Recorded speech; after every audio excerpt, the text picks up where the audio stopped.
a table. Paralyzed by pair-wise dice, then it's his to this headed slice of an angel wrapped in skin. Throw dice and woes of life, love deprived, looking at her vibe. What's the meaning of life? One subjective paradise, crystal chandeliers, motives reflected. Off the mirrors appear clear, running from ear to ear. Craving and radiating rain, rekindle the flame. Close as she draws near, stay there. Remove your underwear, shove it somewhere over there. In paradise, in paradise. We know I've heard this. In paradise, in paradise. We know what our worth is. In paradise, we manifest dreams. In paradise, truth is what you can see. Yes, it is. The truth is what you can see. Hello, everybody, and welcome to this edition of the Unpopular Hour. Hope everybody had a fantastic weekend. I did. Had a great time watching some basketball this weekend over at Santa Fe Family Life Center, and got to see some good basketball. Got to see some crazy people. Of course, isn't it always? I mean, you always get those crazy parents, and then some of those kids, and you just look at them, you're like, you guys are never, you're not going to make it. I mean, you're acting a fool, and you're 14, 13 years old. It's not going to work. So, but I did see a lot of good talent, good young players. So I did enjoy to get to see that. Got to see my guy Shane and his girlfriend Helen. Got to see them. Got to see his son play, who's not bad, not a bad player. So anyway, that was good. I always enjoy. Well, I don't necessarily like getting up in the mornings, getting there, especially when there's dirty diapers in the which I don't understand. It's like there's trash cans right there, and people just change their babies and then dump the dirty diapers right there on the ground. I'm just going, you people just, I mean, those are the type of people who should not have kids. They should not have kids. I mean, that's just totally disrespectful to do that, and especially for me to get there at 7 o'clock in the morning and find that. But other than that, we're going to talk about the USA Soccer, men's soccer team, disappointing tie with Jamaica, but now they didn't have all their players playing, so, it was a lot of role players just kind of seeing what we have, getting some depth, seeing who you're really going to have coming up in the World Cup. So I liked what I saw when it came to that, but I did not like, our passing was just atrocious. It was bad, but we'll get into all of that later. We got NBA news because, remember, the draft was Thursday. If you missed After the Storm, our OKC Thunder show, you should go back and watch that either on YouTube or on Facebook. And let me see if I have that on here where we can pull it up. You can watch it. Remember, search on YouTube, After the Storm - OKC Thunder. It will pop up, and then that gives our draft analysis of what we felt about it. My guy, myself, Drew Hinthorn was in there. Tyler Dunlap joined us a little late, and we were at Cat's Tavern out on the patio for that. And then the wind came in and the storm came in, and so we ended up closing things up a little bit earlier than what I was originally planning on doing. And then, of course, you can search YouTube also on the Unpopular Hour - Matt Clark, and that will pop up, and you can watch all of our shows. And please subscribe, like, and hit notification button. Or if you're an older person and you don't like going to YouTube and don't want to do all that stuff, you can go to MC Sports Network, www.mcsportsnetwork.com. Click on that, and then you can watch all the shows after that. So, but of course, we'd prefer you to go to YouTube and hit the subscribe, like, and notification button. So every time we're on, you don't have to worry about it. You can do that. Or if you're a Facebook friend with mine, clearly, you can just watch the show, and the Facebook will give you a notification that we are live. And of course, I'm wearing my USA shirt today. The shirt actually is red, but everybody knows I'm not that big of an OU fan, so it shows up orange on my screen. But it is a red shirt for USA. And by the way, the men, like I said, 1-1 tie over Jamaica. But let's start off with a little NBA news because everybody more cares. Especially the draft was Thursday. And then the Thunder, now everybody's had a chance to meet our two players. So we kind of have a good feel for that. And then all the other NBA players have now kind of reported to their respective cities and had interviews and all that. So in NBA news, the big thing is this. Earlier today, the Hawks traded John Collins, their 15-10 guy, to the Jazz for Rudy Gay and a future second. Now, remember Quinn Snyder is the new coach of the Hawks, so that was interesting that happened simply because everybody liked John Collins. He was a really, really good player for them, consistent scorer, gives Trey Young some help as far as somebody else when they double team him, somebody else that could go get buckets and do some stuff for them. So I was really surprised at that. And then also that just kind of furthers my belief that the Jazz took Taylor Hendricks to keep Oklahoma City Thunder from getting him. That's just I believe that because now you draft another guy that's a veteran to go along with your other two guys, Kessler and Marketing. I'm just going, okay, so you draft an upcoming guy, you're going to just kind of keep him in the rotation and build him up little by little. Then you go out and get a veteran who basically plays the same position and does the same thing that gives you points. So I do believe that was a strictly a play to keep Danny Ainge keeping the Thunder because I think the Jazz feel like they're right there with the Thunder, even though I believe the Thunder are considerably ahead of the Jazz when it comes to where they stand in the West. And probably, we may do that tomorrow. We might do an NBA West standings, kind of like we did predictions for football, kind of doing NBA standings where we think after the draft. But I'm kind of really wanting to wait to after I see the Summer League, because after the Summer League, then you're really going to know what these guys look like. Because when I saw Chet play, that made me reaffirm what I've always felt about Chet after watching him in the Summer League. Now, some other people argue with me like, oh, he did great. I said, no. With Josh Giddey on the floor, he did that. With Josh not on the floor, he played one game and then we didn't see him anymore. Why is that? Because if Josh is not feeding him the ball, he's in trouble. He can't go one-on-one. He's not the unicorn that they try to say he is. He's not that. And I said that from the very beginning when they drafted him.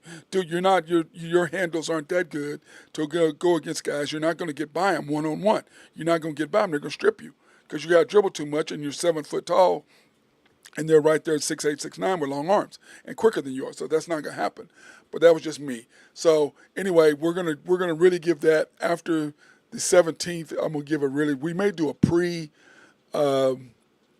pre-prediction of the NBA standings where everybody's going to go, and then a post-Summer League deal, and then right before the season starts, after all the trades are made and everything is done. And you can see right here, free agency starts this week. Will Damian Lillard be traded? I just believe, like I said, right before the draft, if they draft Scoot Henderson, to me the writing is on the wall on what they're trying to do, even though they're saying they're not going to trade Dame. I mean, you've got a young team. He said he didn't want to play with a young team. You got Jeremy Grant, doesn't want to play with a young team. What are you going to do? I mean, you draft a guy who basically is a younger, more athletic Dame. That's what you've done. I mean, that's it. So I don't see how they're not going to trade him. But like I said, the opportunities for him to go places, I still believe that Miami is the best place for him because now James Harden, with what Houston's done, how is he going to help them? And to me, why would you inject James Harden into a young team with Ime Udoka as the coach? That makes zero sense to me. Why you would inject an older guy who likes the ball? You're going to stunt the growth. It's kind of like people were talking about Russell back to Oklahoma City. Why the hell would you do that? You're going to stunt the growth of the players you already got by bringing in a guy who's a ball hawk, who's going to shoot it every time and do whatever. He's going to has a bunch of bad habits. Why the hell would you do that? So I think Sam Presti's way too smart to do anything like that. So Damian Lillard, I think he will be traded. I think he will go to the Knicks. Now, if he went to the Sixers, I think with the Sixers or the Heat, either one. But with Joel Embiid, because they are running out of time with Joel Embiid. I mean, he's probably got 3 years left, 2-3 years of where he's just going to be dominant like he is. And after that, I don't want to see him being able to do his same type thing 5, 6, 7 years from now. So the window of opportunity for them to win is diminishing fast. So, and then Klay Thompson and Jonathan Kuminga, what are they going to do with him, talking about the Golden State Warriors, now that they've basically traded for Chris Paul? They're small. They need a big. I mean, they got to have a big. I mean, you can't I mean, you got to have something to come in there. And Looney is a nice big, but he can't go. He can't give you anything offensively. He rebounds great, offensive and defensive rebounds. He's a shot blocker, intimidator in the middle, but he doesn't give you anything. So the question is, what is Golden State going to do? And these are their two trading pieces. Clearly, by getting rid of Jordan Poole and getting Chris Paul, they've gotten older. So now the question is, are they keeping Chris Paul, or are they going to get a big man for him so when Steph is off the floor, Chris Paul in a pick and roll with somebody who can score, like an Ayton or somebody like that. Maybe, and then, that goes to show Cleavon Looney may be able to score off of that as well. So let's not discount that, but I do believe that Golden State's moves aren't done for the summer, but we shall see when free agency starts June 30th. And that also goes for the Thunder. What are the Thunder going to do as well? Because, now when you look at the Thunder and what we can do, because like I said, here's the thing. The Thunder will get to see Victor Wembanyama June 3rd through the field, so that's next week. What is the 3rd? Sunday? When is the 3rd? Monday? When is the 3rd? Let me pull this up on my calendar real quick. So we'll see Victor Wembanyama Monday and Wednesday. July 4th, obviously, is the 4th of July. So we'll see him that Monday and that Wednesday, and then that Monday or that Monday, let me see, that Monday and Wednesday. And then, of course, the Thunder also start Monday. So we'll get a good chance to see our young players and see what we're going to have. But when you look at what the Thunder have done with the Thunder roster, like we talked about that quite a bit on Friday. So when you look at the Thunder roster and you see what the Thunder are or aren't going to do, I mean, you got Kason Wallace. I mean, I like this kid, but, I mean, basically what you're telling me is that he's going to be the replacement for Trey Man, and then possibly for Isaiah Joe. That's what you're telling me what this kid truly is, because SGA is not going anywhere. Josh Giddey's not going anywhere. Lou Dort is not going anywhere. So those three, and you basically have a 4-guard, maybe 5-guard rotation. Remember, Jalen Williams can also play guard. So your rotation is SGA, Josh Giddey, Lou Dort, Isaiah Joe, and Trey Man occasionally. So now that's Kason Wallace. You can get him as a two-way deal where he can come down and he can go get you some when he's not playing a lot, which I think he will.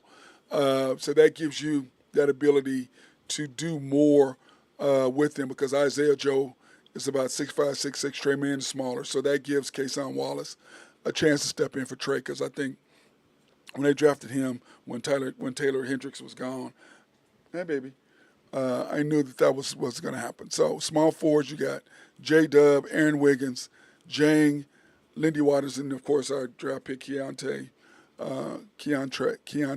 Johnson from Kansas State. And, of course, if you've been an OU or OSU fan, you've watched him play in the Big 12, and he's physical.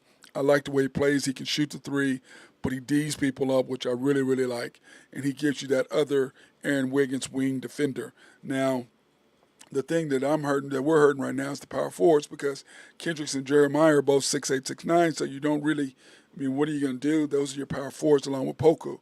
So that basically says to me, I think what you're going to do is you're going to stick Chet down to the power forward, and you're going to put Jalen Williams up, because I think your starting five will probably be SGA, Josh, J-Dub, Chet, and Jalen Williams.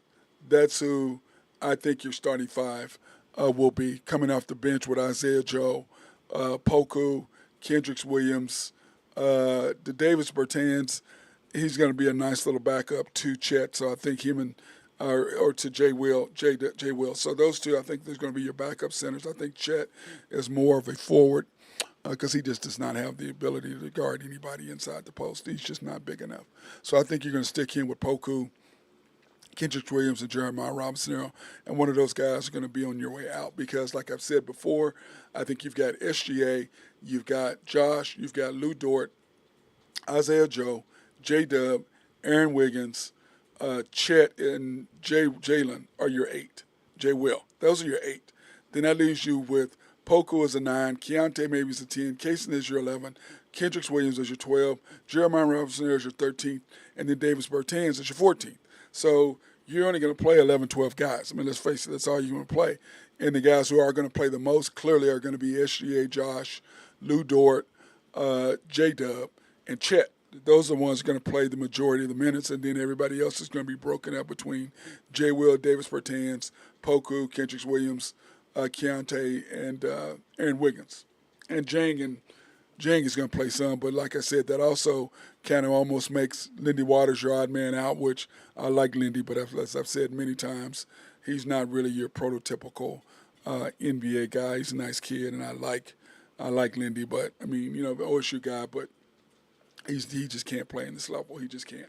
He shoots really great, 50-something% in G League, and he comes to the NBA and just can't even get near that. So that tells me that the pressure and what the NBA and speed of it is just too much for him, even though I like him. He's a nice kid, and the Thunder rewarded him with a nice little contract that I hope he takes care of and realizes kind of where he's at. So that's kind of my feeling on the Thunder and where they are and what they have to offer. But it's going to be interesting to see what's going to happen because, remember, when we go back to the trade deadline at the 30th, the question is, I'm looking at, you're seeing right here are the 15 guys right here. You've got to do something. You can't, you keep 15, you can keep this, you can stay in place. But let's face it, Poku played really, really well till he got hurt. Jeremiah Robinson was playing good till he got hurt. Kendrick Williams was playing good till he got hurt. But all three of those are injury risks. So those three, and then plus Kendrick cannot guard on the wing. Neither can Jeremiah Robinson. That's why they're power forwards, even though they're both undersized to be in the paint. And as you've seen many times, we've gotten out rebounded simply because we don't have the height. Now, if Chet is in there and J. Will is in there, that's going to really help. And then, of course, you've got SGA and Josh having J-Dub coming down because we have to rebound by committee simply because we're just not big enough. It's almost Golden State's issue. They're not big enough either. They've got to get bigger inside the paint to be able to do something. So when you look at this team and you look at what the Thunder have and what they have to offer, we're small. We are. We just, like I talked about our needs at the very beginning before the draft. We need shooters, we need wing defenders, and we need inside presence. That's what we need. So you're either going to have to draft or trade for those things. Now, did we get another wing defender? Yes, we did that. In Keontae Johnson, we did that. Casey Williams remains to be seen whether he can actually be that shooter, but we do have Isaiah Joe. But like I said, part of the problem with Isaiah Joe at the end is that after everybody understood what he was going to do for the Thunder, they got him off his spot. And what I mean about getting him off his spot is when you spot up to catch the ball and shoot in certain spots. The wing, both wings and top of the key, there's 5 shooting spots. There's the 2 corners, the 2 wings, and the top of the key. Those are your 5 attack points to attack the basket, or your 5 shooting points to attack the basket as well. So anyway, they got Isaiah Joe off of his spots and made him put the ball on the ground and made him attack the basket, and he missed some crucial shots going to the basket because that's just not what his role has been. So hopefully he's working on that this summer to make him better in that role to be able to finish at the rim. I think if he can do that, that's really, really going to help what he's doing. So let's see how that goes, but we shall see. Then on top of that, I do like the fact that I know Josh is going to come back scoring. And like I said with SGA, if SGA steps out and SGA is actually going to work on his three-point game, because if he becomes a 40% three-point shooter, which means he's taking 5-6 threes a game and can still average 30, he's just going to be ridiculous. And that's going to open up so much more for the Thunder. And that is going to open up his game that much more because there's not a lot you can do with a guy that can knock down the three, and then you cannot stop him if he wants to get to the basket, which is what SGA has done. So, and then Josh Giddey working on his shot. If he can knock down the shots, because we know he's deadly going to the basket with his finish at the rim or his little floater or teardrop, either one. Remember, we've talked about the difference between the floater and the teardrop. Floaters off 2 feet, which the Thunder announcers call a push shot, which this is not in the 40s and 50s. There's no push shots. There's a floater, there's a teardrop. 2 different shots, same result, going to the basket and how you get it over a big guy. And so Lou Dort, of course, I want him to shoot less. and want him to defend more. We don't really need you to score that much. We need you to defend.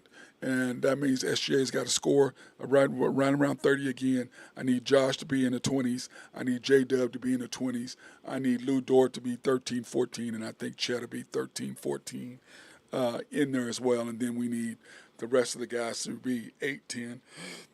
Isaiah Joe, 10 points a game. Maybe Kaysen, 6, 8. Who knows what we're going to get out of him. Kendrick Williams, 6'8". Jeremiah Robinson Earl, 6'8". Jalen Williams, we need him at double figures, 10 points, 9, 10 rebounds, doing double-doubles. He needs to have at least probably 40 or 50 double-doubles this year, if not 50, or 60 double-doubles this year. If he gets 60 double-doubles this year, talking about Jay Will, I think that's going to greatly increase the Thunder's chances of getting 50 wins. And, of course, we don't know what the over-under is going to be this year, but it's going to be significantly higher than the 23 that was last year. So, and we got Chet. I think Chet will be okay. He's going to average, I think, 12, 14 a game. If he can give me 8 rebounds, one and almost 2 blocks, 1.8, 1.9, 2 blocks a game, I think that'll be fine, but I don't see him getting more than 8 or 9 rebounds. But, we shall see what happens. And like I said before, I do hope that I am wrong about Chet. I'm not going to be upset if I am, because if I am wrong about Chet, the Thunder should be around 50, 55 games if I'm wrong about him. If I'm not, we're going to be right around 45. So that's just kind of where I'm looking right now. But like I said, after I see the summer, after I see us play this summer, I'll be able to really tell you what's going to happen, because we'll see how far J. Will and J-Dub have developed since we got kicked out of the playoffs, and we'll see exactly what they have done and they've worked on, because those are the two that we shall see, along with Kaysen, see what he's going to do in the summer league, and then Keontae, see where he's going to be in the summer league. And of course, we still will have our look at Chet, be able to look at him and see what he's done. And I think that's the only ones that we will see in the summer league, because everybody else, I believe, are in their third years, because I think Aaron and Josh came in the same time along with Poker, so I think they're all done with their summer league. So we'll see who all they're going to bring in, some of the other guys. Oh, we'll get to see Jang. We'll get to see him in summer league. So we know we get to see Kaysen. We get to see J-Dub. We get to see J-Will. We get to see Keontae Johnson. So we know we'll get to see that group. So that's going to be interesting to see what happens with Jang, with Johnson, with Wallace, with J-Dub and J-Will. So we'll be able to see kind of where we are as far as our youth, first and second year players are concerned this summer. And I believe, when was that starting again? I think it's the 4th, I believe, is when it starts, or the 3rd. I think it was the 3rd is when it started. Let's go back to, Summer League, July 3rd through the 6th. So we'll get a good chance to see when we're in there with Jazz and the Grizzlies and the Sixers in Utah. So we'll be able to see kind of what the Thunder are really going to be able to do with those 5 guys. We'll see. So I'll have a better idea than the Summer League. I don't know how much all of those guys will play, but we'll get a better view and a better look at what the Thunder are really going to be dealing with this coming fall and winter in the 2023-2024 season. That being said, I want to thank Collaborative Logics to keep us up and running. If you have any needs for any computers or software to be written for your business, they are the people that you need to talk to. My guy, Russell Williford, would be more than happy to come in and meet with you and develop some software to make your office run smoother. Or if you got a website design, he'll be more than willing to do that as well and get you guys up and running. And the thing, like I said, once you get with him, or if you have a network, I like that they can just remote in and you don't have to take your computers in. They don't have to come in and disrupt your office. They can just remote into that computer, log in, and fix whatever's wrong with it. And then in that case, they might have to come in if they can't fix it remotely. But at least you have that option, which I do prefer. And then SRB, if you have any engineering, surveying, or planning, my guy Mark Long is the guy to talk to. They love to be behind the scenes, setting everything up, making sure your complex runs smooth. Oak Grove Trucking and my guy Jose Fierro. Appreciate the shirt there, my homie. If you got any needs for any trucking, dirt, rocks to be moved, he is the man. Greg and Max Nafee at Nafco, those are my peeps. to get done anything that you need to get done. I appreciate all the stuff that they've done for me, sponsoring all of my kids. Through my basketball academy, like I said, they've had 4 young men that they've helped sponsor and get college scholarships. So thank you for those guys. And then YNB, family owned and operated since 1912. They are the bank that makes things happen. They're an equal housing lender. They are a member of the FDIC and a proud sponsor for us to go out and support minority women and black-owned businesses. And in fact, they were our sponsor for us to be at Cats for the Thunder draft, for the NBA draft Thursday. So we appreciate them. And then, of course, tomorrow we will be at George's Happy Hog, and then we will be at back at Cutting Up this Friday. Be there, so we'll be there. So we appreciate them for sponsoring us. But if you have any needs for if you want to pre-qualify online, you can at www.ynbok.com. That's www.ynbok.com if you want to pre-qualify for any loans. Or hey, you go in and they are a personal bank and they love to be able to see you, talk to you personally. You can go in and see them at the main bank at 401 Elm in downtown Yukon, YNB East at 66th or US 66th, and the Yukon Parkway, YNB Mustang, 218 North Mustang Road, YNB Parkway, which is right off Garth Brooks and I-40, just south of I-40, right there on Garth Brooks Boulevard. Cannot miss it. And then YNB Peoples, 6201 Northwest 23rd between Rockwell and MacArthur, which is the bank that I always go to there in Bethany, Oklahoma. And then, of course, our latest sponsor, DT Construction and Consulting. Our guy, Drew Hinthorn, is the man over there. If you have any needs for any roofing or remodeling, he's been busy, man. Then he's been very busy. He's been extremely busy right now, going out doing roofing, putting up roofs, gutters, fixing fascia stuff, doing all kinds of things for your house to remodel things. He's been fantastic with that. So if you have any needs for anything to get done for your house, inside or out, he is the man. And you can also email him at dtconstruction2015@outlook.com. But just go ahead and call him, 405-209-4051. Give my boy a call, Drew Hinthorn at DT Construction and Consulting, 405-209-4051. They are respectful, local, and loyal, which basically means, hey, if you have an issue, something's not right, you can call them and they will answer the phone.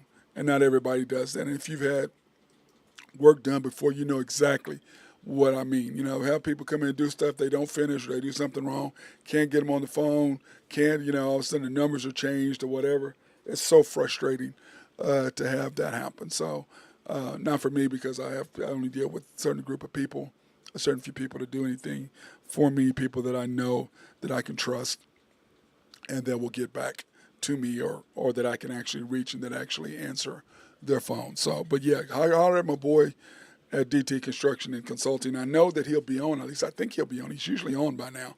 He must be out doing some inspections. I know that he's leaving, going out of town for the 4th this weekend, so I'm sure he's probably really crazy busy right now, but he did leave us with his picks. I was hoping he's going to be in by now so that he could talk about them, but here are his picks. And yesterday he was 7-1 in his picks yesterday, and here are his picks today. He's got the Orioles money line -132. I don't think he put all these teams in here. I got too many. This is something from yesterday. He did not have all of these teams in here, so I know that he didn't do that, and I apologize, Drew, because I know you did not have all these teams in here. So let me go find Drew's deal, and because I was in a hurry, I was kind of late doing all this, so I was in kind of a hurry doing all this. But all you had was the Braves, Brewers, Rangers, and Orioles.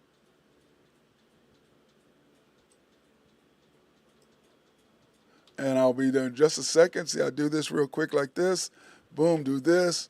Boom, do that. Man, I tell you what, I'm on fire today trying to get all my stuff done. Boom, boom. Save it as Husker Drew. and then you'll be able to see the correct picks right here. Man, don't you love technology? Bam. And then when you come back to it, guys, there you go. How about that? Anyway, here's the update with his actual true picks. Just the one thing that I did not check, the one graphic I did not check to make sure that was correct today. How funny. Orioles, money line, -132. The Braves, of course, his beloved Braves, money line, -205. The Brewers and the Mets. Dude, how about under 8.5, -105? I was going to talk to Drew about the Mets meltdown. I mean, that was just brutal. One hit, and you lose the game. Just unbelievable. Unbelievable. And I'm sure Buck Showhouse couldn't believe what happened, but I saw that meltdown. I'm like, are you freaking kidding me? Tigers, Rangers, over 9, -1 and 105. And then, of course, LSU, he's taking in baseball, and that was his secret pick to win it all. So they got the money line, -141. But I figured that he'd be on the love because he loves to talk about those Jets, Mets, Clippers. And because all three of those teams, it's almost like they're snake bitten. I mean, the Jets, no matter how good they are, something always happens, an injury or something stupid. Something always happens. Mets, the same way, same thing with the Clippers. It's just like you try to spend all this money to buy. You try to buy the talent, and it just does not seem to work out for those teams. They're almost snake bitten. But anyway, here are the HuskerDrewPicks.com. Go to his website, and you can look up all these picks, and they'll be able to get you square on any of that. So, and I apologize for that, Drew, having the wrong things up there, but I did get it fixed, and this is the correct deal. Orioles, -132. Braves, -205. Of course, both of those are money line. Brewers, Mets, under 8.5, -105. And Tigers, Rangers, over 9, -105. And then, of course, he's taking those Tigers, money line, -141. So, in NFL news, man, I'll tell you what. The question is, how successful will the Packers be with Jordan Love? And we've talked about this quite a bit just because none of us really believe that. I mean, I just don't know what Jordan is going to be able to do. I mean, he looked pretty good kind of at the end of last year, but he just hadn't had enough looks. I just don't know. I've got confidence in him as far as what I think he's going to be able to do, but I'm really not sure if he's going to be able to do it. But I'm not sure what he's going to be able to do, but I hope he does do well because I am a Packers fan, so I do hope he does well, but I just don't see it happening. Which team will take a step back this year, the Bills, the Vikings, or the Seahawks? Man, I tell you what, this is kind of a discussion I wanted to have with my boys about it. The Bills, they've had so much turmoil. They do get Von Miller back to their defense to be better because they were good until he went out. But with the Stephon Diggs thing, him and Josh Allen, the prima donna, he had more targets, more yards, more catches than any time, but he's still at the end. I do agree, when you needed him most, you didn't go to him. Now, for whatever reason why, when you go back and you look at the film, it looked like he was open for whatever reason. Josh did not look to him under pressure, which, is that Josh or is that Stephon not being open when he took the look at him and then switched off to somebody else, and then after he ended up switching off to the next person, releasing the ball, he came open late. So probably a combination of both. So I'm just wondering, do I think the Bills, I just wonder if it's any team in the East that's a little shaky, it's probably going to be them. But Josh is such a generational talent. He probably will be able to overcome that, but we shall see. The Vikings, I just think Dalvin Cook, losing him and Adam Thielen is going to hurt them more than what they think. I'm not that big fan of a Kirk Cousins, even though I cannot wait to see the quarterback series that was produced by Peyton Manning and Patrick Mahomes. I do want to see that. That's going to be really interesting. But the Vikings, I'm just not a Kirk Cousins fan under pressure, and that's why our next segment after we talk about this right here, we're going to go right into that next one, talking about the Rams and the Niners. We're probably having a tug of war over Kirk Cousins because this is his last year. And remember, they cannot tag him, so he will be free to be done. The Seahawks, I'm just not a fan. I know that Drew and Ben are both big fans of Gino's Pizza. And for those of y'all who don't know, Oklahoma City used to have this delivery place called Gino's Pizza. Was not bad at all, but Gino's does not deliver anymore. That place is closed. It's done, even though both of them say that it's still open.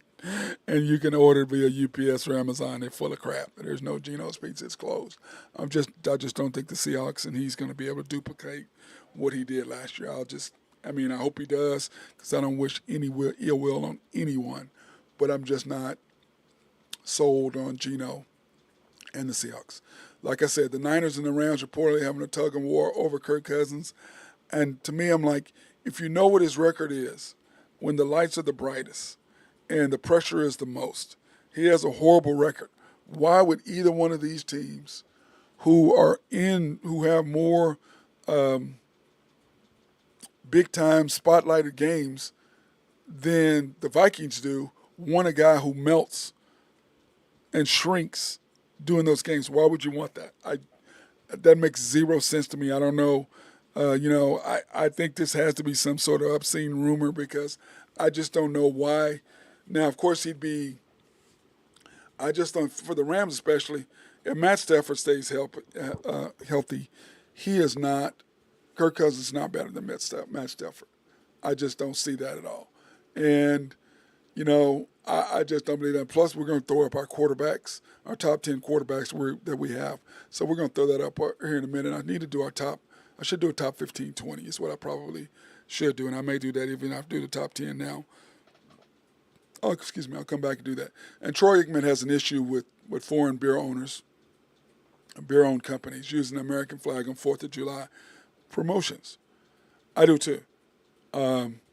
You are a foreign country, a foreign company, and you own American beer company, or if you own a beer label, because you're no longer an American beer company, you're owned by a foreign company. So you're now a foreign-owned business foreign-owned company doing business in the United States. So, but they did buy American beer brands like Budweiser. They did Bud. They have Ultra Light. Now, we already knew the other ones, were Mexican beers, so that's fine. That's no big deal to me, because, we already know what Connie is. We already know what these other guys are. We already know that they're not American beers. But when you try to do Ultra and you're selling it as American beer and it's owned by a foreign country,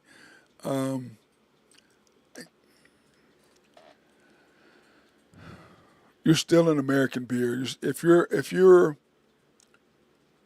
haven't taken American jobs out of America to produce the beer, and it still is American, homegrown and made, I don't really see a problem, I guess. I can understand Troy, since Troy has a beer company and he is American owned, and it's American owned, and he's owned by him and his partner. So I get his point. But when you think of Mick Ultra, and you're not really thinking about it as a foreign company, even though it is owned by one. But the question is, can Bud Light afford to have anything bad happen to them?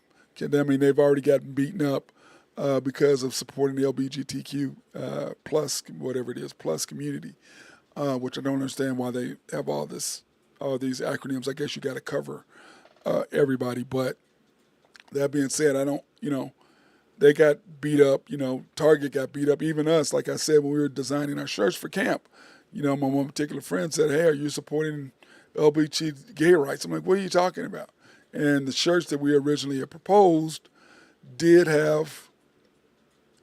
were colorful.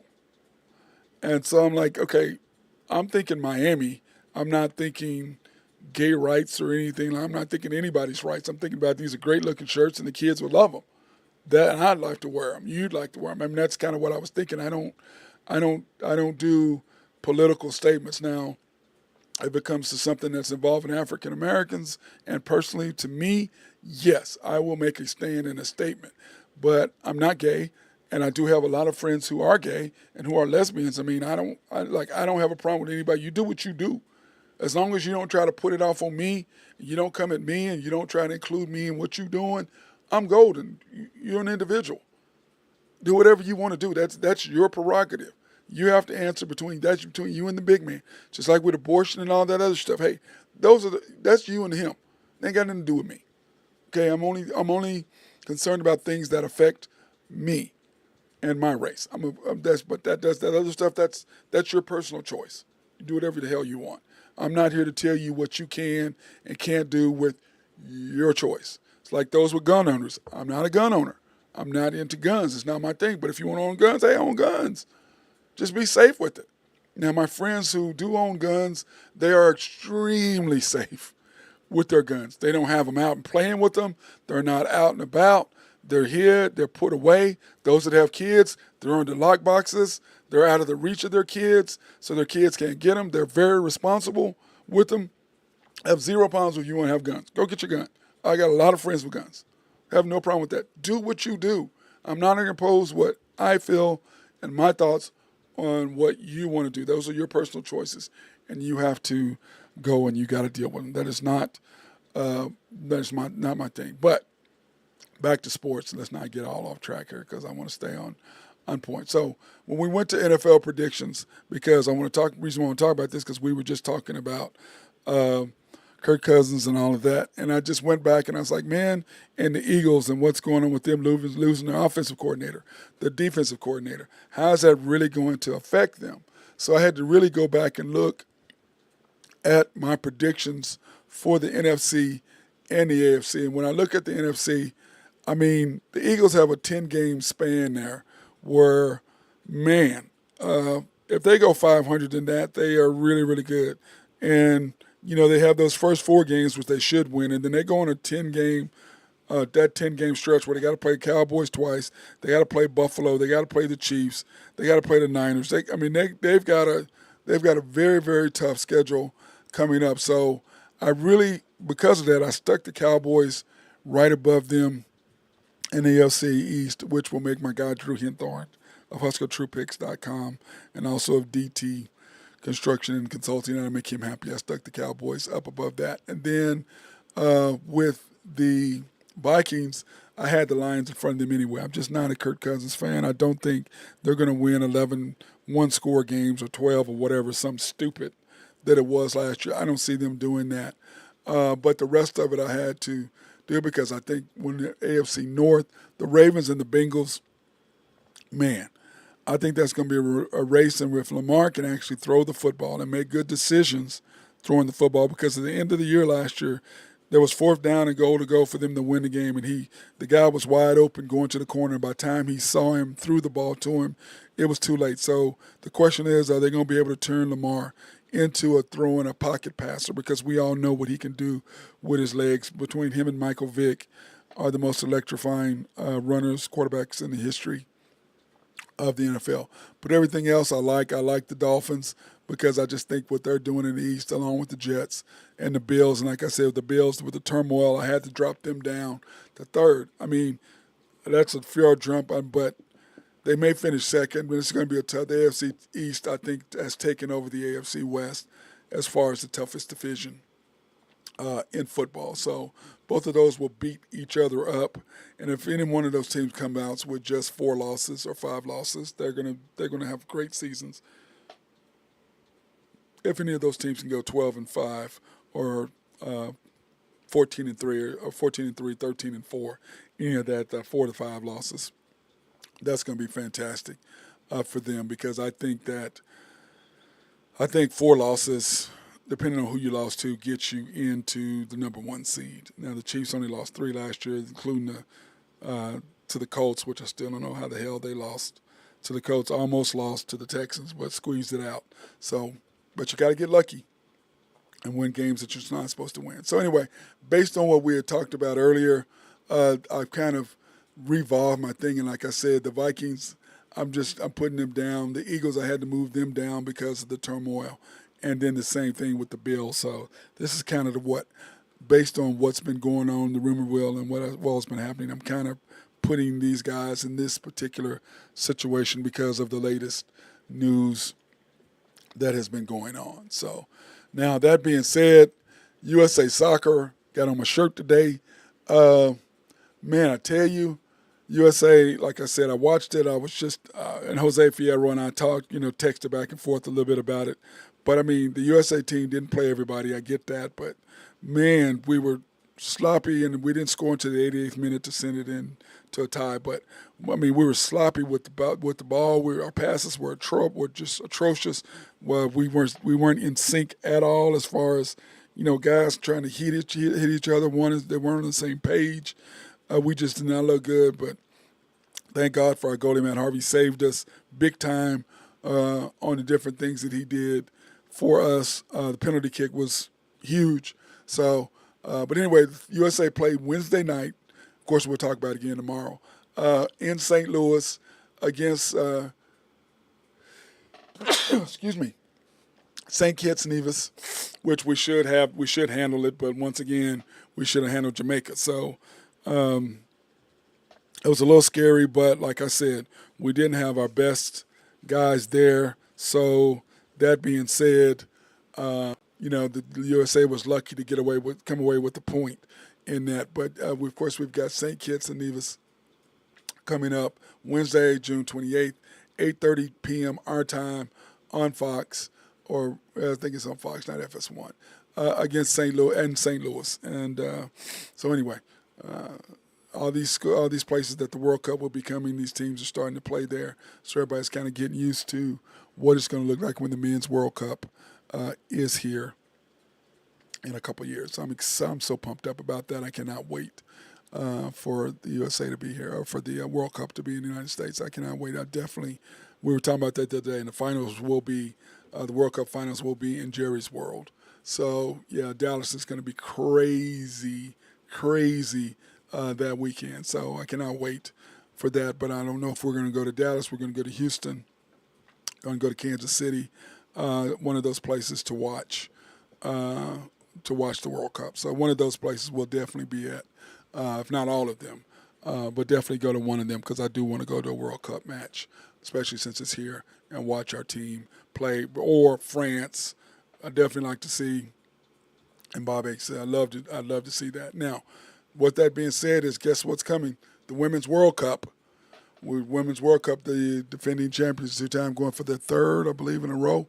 So that's going to be interesting to see what happens. Here's a picture of our team and all the girls that we're having, and then the coach and all that. So it's going to be good to see. Hopefully the girls can come back and get the third in a row. It's going to be fantastic. We start out against Vietnam on Friday the 21st, 8 p.m., of course, on FS1. So then, of course, the game after that will be the following Wednesday, the 26th, on FS1 at 8 o'clock against the Netherlands. And then Portugal versus us at 2 a.m. So I don't know if I'm on a Tuesday night. I'm pretty sure I'm not going to be up at 2 a.m., but usually I wake up in the middle of the night. So I may go to bed a little bit early that Tuesday night, and then wake up early enough to at least watch the second half of that. So we shall see. But that being said, the USA Women's National Team plays a warm-up match against Wales July 9th at 3 p.m. in San Jose. Of course, that's an international friendly, kind of a warm-up for us. So interested to see what's going to happen, but I'll be watching that kind of to see how our girls are looking before we play, or how the women are looking. I'm sorry, not girls. The women are looking. We don't want to piss anybody off. How the women are looking before that happens. So that's going to be good. But anyway, we play Wales July 9th on a Sunday at 3 p.m., which is going to be great. There'll be plenty of nothing else to watch on that Sunday afternoon. So if you have anything else to do, man, and that's a week from this Sunday. Yeah, week from this Sunday. So that's going to be good. Around, 13 days away? So that's going to be good. Definitely will be watching that after I get done over at Santa Fe. I'll have to watch the USA Wales match for that. And then, of course, in the USFL, we do now have the scores. We got the Michigan Panthers against the Pittsburgh Maulers. The Maulers beat the Panthers 31-27 on Saturday to advance to the championship game against the Birmingham Stallions, who beat the Breakers, who beat the brakes off the Breakers. I kind of like how that sounded. Beat the brakes off the Breakers, 47-22. So those two will meet Those two will meet in the finals on Saturday, July 1st, which is this Saturday. They will meet the Pittsburgh Maulers, and the Birmingham Stallions will meet at 7 p.m. and it'll be on NBC. So that gives us something to watch on Saturday night. Now, Drew Hinthorn of HuskerDrewPicks.com will probably be watching baseball, knowing him. That's what he'll be watching. But the rest of us will probably be watching the USFL championship game. If anything, if I'm even watching that at all, that's probably what I'll be doing if I'm watching TV. I'll be watching this game to watch the final so that we can talk about it on Monday and who won. And then, of course, in NHL news, finally, and I was hoping to get our guy, Ben Dillman, Mr. High Stick Harry himself, on to talk about this because he and I talked about it on Friday about the Hall of Fame and how the people that have been picked for the introduction to 2023 Hall of Fame inductees, and he and I had a discussion about it, and we were going to talk about it today, but he's been on the phone on hold with the doctor, and you guys know what a pain that is when you're on hold for with your doctor. It's just a pain in the butt. But Hendrik Lindquist for the Rangers goalie, Tom Barrasso from the Pittsburgh Penguins goalie, and Mike Vernon, longtime goalie for the Flames. All three of these are voted into a Hall of Fame, and of course Mike Vernon and Lindquist, especially Lindquist. I've known that name really for a very long time. I've really liked everything about him and watched him play. And he was really, really good and quite deservingly. Well, if you're in the Hall of Fame, you're definitely deserving to be there. But I did like the fact that he got in, so congratulations to Hendrik Lindquist. And Lundquist. Anyway, I just loved watching him play as a goalie. He was unbelievable. But all three of these guys, which are all goalies who all basically kind of almost were right around the same time, I thought that was pretty cool that they all went in together. So competitors. So I liked the fact that you got three goalies in. And then Pierre Turgeon from the Buffalo Sabres. Now, he played in multiple teams, but the Sabres were the team that were drafted and he played the longest. So I'm assuming that's who he's going to go in as a Buffalo Sabre. That would be just kind of my guess. It's kind of like with the team that drafts you when you go into the Hall of Fame.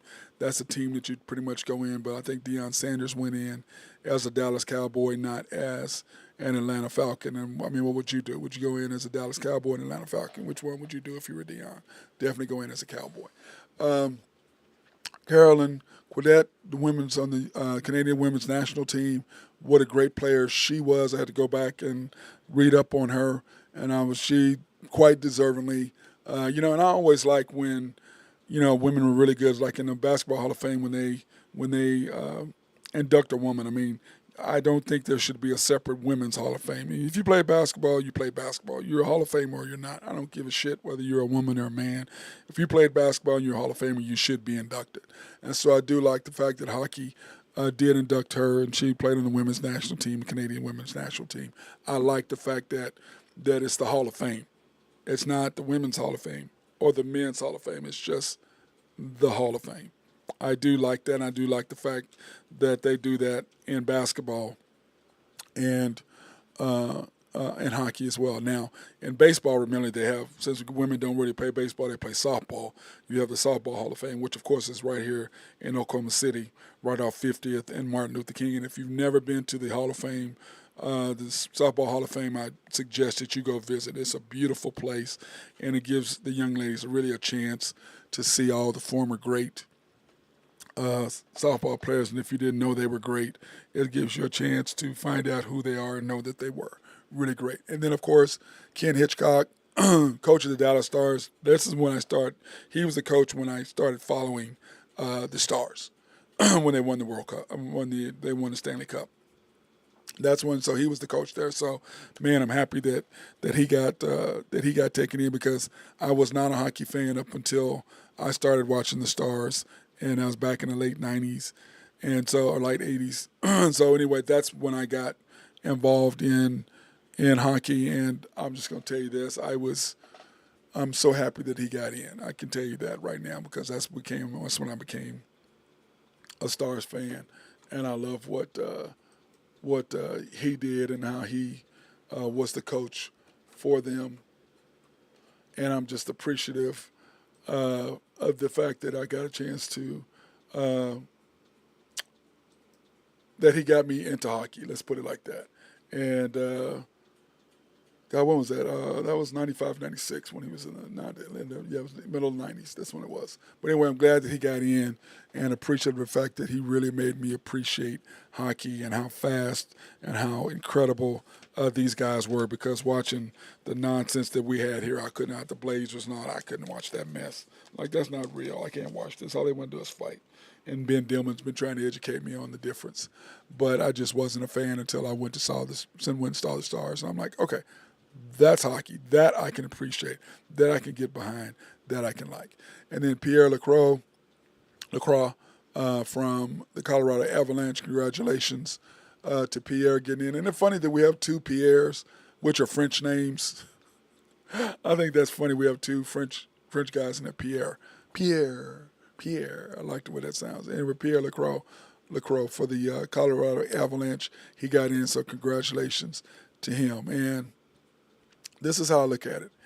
Anytime that you can be in the Hall of Fame, no matter what that is, whether that's football, whether that's basketball, whether that's baseball, whether that's golf, tennis, whatever, that's the ultimate acknowledgement of how great you were. Now, I do agree with Deion Sanders that they are letting a lot of guys in the Hall of Fame in football now because they have a certain number they want to put in. I do agree with him, and I do agree that he says there should be an upper room and a lower room. But it should be, because to me, the upper room, I agree with him, should be the guys, when you say their name, you say, blah, blah, blah, Hall of Fame. Yes, Deion Sanders, Hall of Fame. Whatever, Hall of Fame. You should be able to ask that. And it's just amazing how people are in the Hall of Fame now, and you're like, wait, who? How are they in the Hall of Fame? What is the criteria? So, because it's like, to me, Peyton Manning, Hall of Famer. His brother Eli, he did beat Tom Brady twice in the Super Bowl. Now, does he belong there? Should he get in? Yeah. But when I think of him, do I just automatically say Hall of Fame? No, I do not. But do I think he should be there? Yeah, okay. He won 2 Super Bowls. He beat Tom Brady twice. And he had 2 of the most iconic plays in the history of football, history of the Super Bowl. So, yes, in that aspect, yeah. But when I think Patrick Mahomes, yes. When I think Joe Burrow, if he continues. A lot of these guys, if they continue. But I can't say yes automatically. You know what I'm saying? And to me, that's the definition of Hall of Fame. When they say your name, you don't think about it. And that's what Deion Sanders' point was. You can't tell me you put a lot of, like Jerry Kramer. How could you be on the NFL, all 50, top 50 players or whatever, top 100, and not in the Hall of Fame, and you finally put him in? How can you have Drew Pearson, who made the all-decade team in the 70s, and he was the only player from the all-decade team in the 70s not to be in the Hall of Fame? The politics of it, I don't like the politics of it. Either you are or you're not. And it's like, this Hall of Fames are local. Like my guy Terry Miller, why is he in the Oklahoma Sports Hall of Fame? You're in the College Hall of Fame. You're in the Colorado Hall of Fame. You should be in the Oklahoma Sports Hall of Fame. Right? That's kind of how I look at it. You're finally in the OSU Ring of Honor. So, to me, when I saw Terry Miller, Hall of Famer, yeah. If you saw Terry play, yeah, there ain't no question. He was unbelievable. Second runner, he was run up to Earl Campbell. And a lot of people believe had he been at OU instead of at OSU, he would have won the Heisman. And Barry, of course, won the Heisman, but he had to do what? He had to rush against 200 yards against OU and 200 yards against Nebraska. Those were the final, even though he had the greatest seasons in the history of college football, he had to do that against those 2 teams because he was at Oklahoma State, which I think is a travesty. It's a joke. Either you are or you aren't. Either you can play or you can't. And to me, the Hall of Fame is all about one thing. When people think about you and when you played, were you a dominant force? Did you dominate when you played? And I'm not talking about I'm talking about, did you dominate when you played? Yes or no? That's easy. And it's like we talk about Shaq all the time. When I put Shaq, I said Shaq didn't dominate. Shaq was dominant for about 6-7 years. Kareem was dominant for 15 years and then good for 5.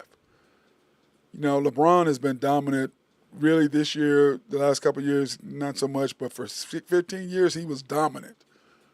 So to me, that's what I'm saying. You know, I got to put you up there.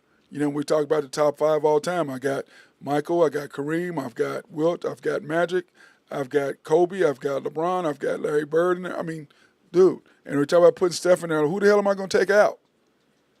I'm not taking out Tim Duncan for Steph Curry. I'm not taking out Larry Bird for Steph Curry. I'm not taking out Bill Russell for Steph Curry. I'm not taking out LeBron. I'm not taking out Magic. I'm not taking out Kobe. I'm not taking out Kareem. I'm not taking out any of these guys to put him in the top 10.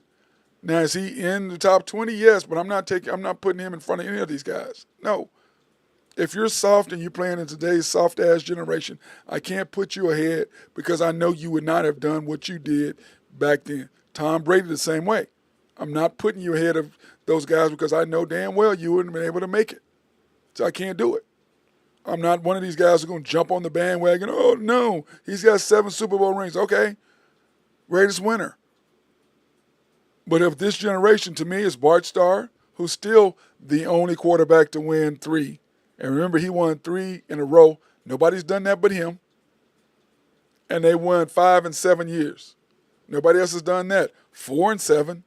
But he won 5 in 7 years. Nobody else has done that but him. So you got to give a man his props. Guy still got one of the highest passing percentages, even though they did not pass the ball a lot back then. But still, you look at it. Results are results. At some point, you have to be able to throw the football.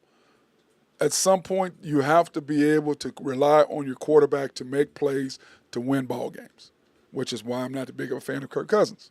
So that being said, I hope everybody's had a fantastic Monday. I hope you had a great weekend. And remember, try to stay cool today. Try to stay out of trouble. And we will see you mañana, which is tomorrow. Everybody have